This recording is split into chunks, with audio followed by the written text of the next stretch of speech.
চ্যাটজিপিটিকে জিজ্ঞেস করেছিলাম, আজকের দিনে একান্তই ব্যক্তিগত বলে সত্যি কি কিছু আছে?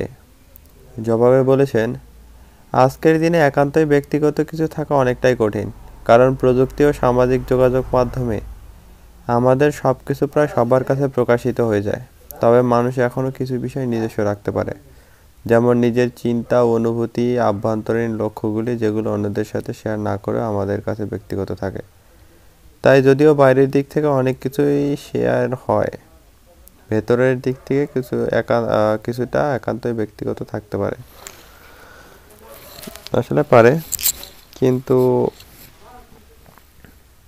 তার মধ্যেও কিছু সীমাবদ্ধতা আছে, থাকতে পারে, নাও থাকতে পারে। তবে এমন মানুষের সংখ্যা মোটেও কম নয় যারা মোটামুটি সব কিছুই শেয়ার করে সামাজিক যোগাযোগ মাধ্যমগুলোতে।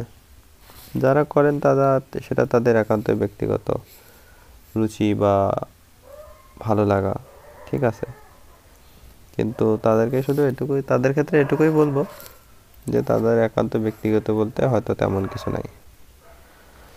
যাই হোক, এর প্রেক্ষিতে আবার জিজ্ঞেস করি, বাংলাদেশের বর্তমান সার্বিক পরিস্থিতি সম্পর্কে আপনার মতামত কি?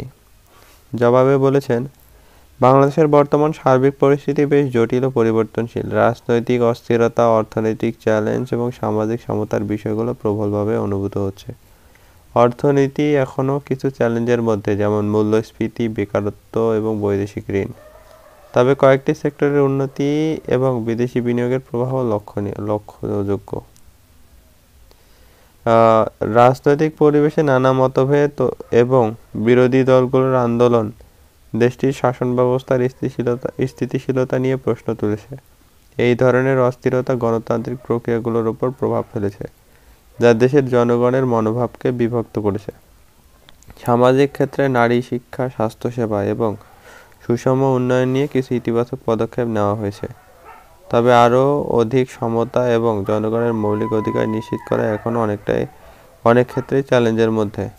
এখনও কিছু দীর্ঘমেয়াদী সমস্যা, যেমন দারিদ্র্য, পরিবেশগত সমস্যা এবং জনসংখ্যার চাপ রয়েছে। তবে মানুষের মধ্যে আশার আলো এবং সম্ভাবনা আছে, বিশেষ করে তরুণ প্রজন্মের মধ্যে উদ্ভাবনী শক্তি এবং প্রযুক্তির প্রতি আগ্রহের কারণে।